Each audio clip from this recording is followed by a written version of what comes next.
bow down prostrate.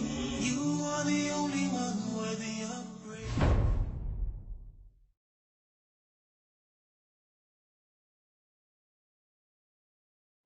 So I said reading Quran and doing Isal sawab for a deceased person is not bid'at.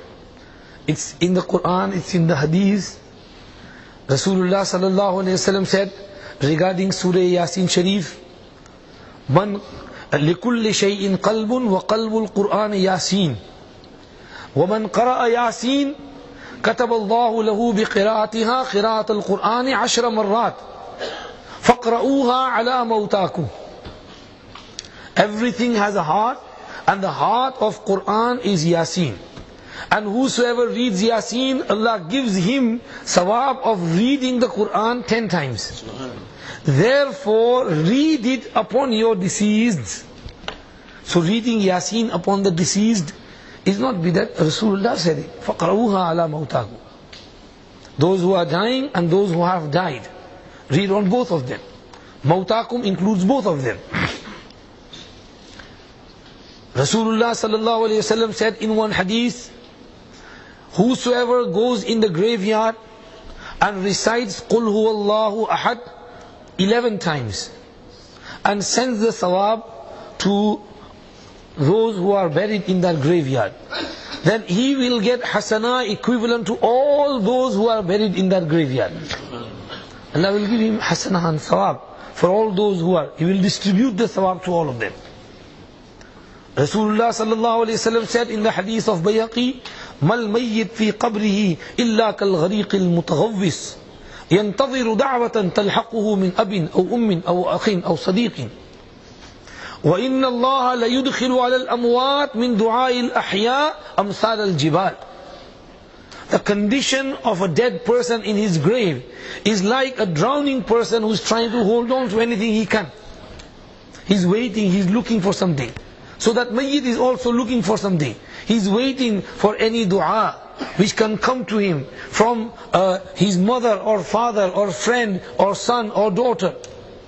And when you send something, the malaika take it in trays and offer it to that deceased person. So and so has sent this much for you. Imam Shafi'i rahmatullahi alayhi was of the opinion that sawab of ibadat-e maliyah reaches the deceased, but not of ibadat-e badaniyah. Ibadat-e maliyah like sadaqah, khairat, lillah, digging a well, or making a musafir khana or a masjid, or something that's got to do with wealth, freeing a slave. However, sawab of badani ibadat, like salah, like reciting Quran, like fasting, and like these ibadat badaniyah does not reach the mayyit. However, Imam Abu Hanifa and Imam Ahmad hold the view that both sawabs reach the mayyit, whether it's mali or badani, because it's like sending a gift, a present. I give you this pen as a gift, Jazakallah, thank you very much. It's a gift. So when you send sawab for that person, it's a gift you are sending. The malaika take it, so and so much sawab has been sent to you as a gift. They present it to the dead person.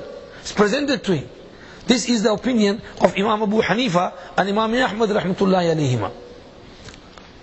There is an author, Abu Abdullah al-Yamani al-Shafi'i, who wrote a very nice book of stories named Rawdur Riyahin. He was a Shafi'i scholar. He narrates in there with regards to Imam Izzuddin ibn Abdus Salam rahmatullahi alayhi, a great Shafi'i scholar, that when Imam Izzuddin ibn Abdus Salam rahmatullahi alayhi passed away, someone saw him in a dream and asked him that, Hazrat, you were a Shafi'i and you used to say that the thawab of reciting the Quran does not reach the deceased person. However, for you over here, many khatams and Qurans have been recited. Did it reach you or not? And Izzuddin ibn Abdus Salam said, भाई दुनिया में तो हम कुछ कहते थे, यहाँ आकर तो कुछ और ही देखा. जो कुछ तुमने भेजा सारा पहुंच गया. He said, we used to say something in the dunya according to our research, but after coming here, we found something else. Everything you sent has reached me. Imam Ibn Abi Dunya rahmatullahi alayhi writes in his Kitabul Manamat that this young man had a habit of going to the graveyard regularly, to his father's qabr. For some days he couldn't go. So he saw his father in the dream and he said, "Dear son, why have you abandoned me? Why don't you come to my grave?" So he said, "Abbajan, do you know when I come to your grave?" He said, "Yes. Every time you come and you cross that bridge and enter the graveyard, I am looking at you. And until you arrive at my grave, you sit down, you read the Quran, I feel really good, I feel nice. And then when you finish and you go, I keep looking at you while you reach that bridge, and when you cross the bridge, then you go out of my sight." So the deceased person knows who has come, what he is reciting, what he is sending for the deceased.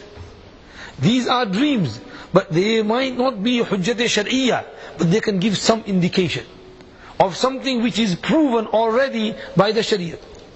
So, reading the Quran, doing isal sawab for the dead person is okay, there is no harm in there. This is the research of Imam Abu Hanifa and Imam Ahmad ibn Hanbal rahmatullahi alayhima, both of them.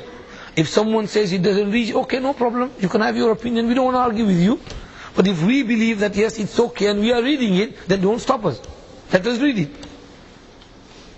So, Quran is Quran, it should be recited.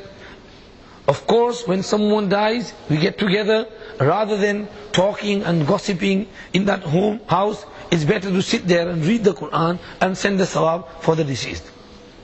And at other times as well, Quran should be recited at all times. Quran is a book to recite. It's Quran's haqq and right that it should be recited.